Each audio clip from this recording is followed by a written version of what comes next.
Hey everyone, in this video I'll be showing you how to change between light and dark theme in Discord PC app.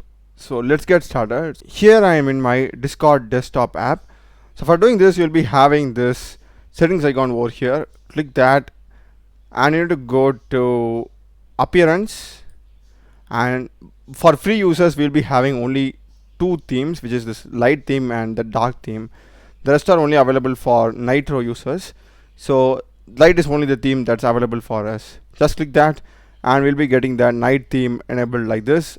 And in case if you want to change to any other theme, I would recommend you to buy Discord Nitro. So you can just click on this and change the theme also. Like click on preview like this.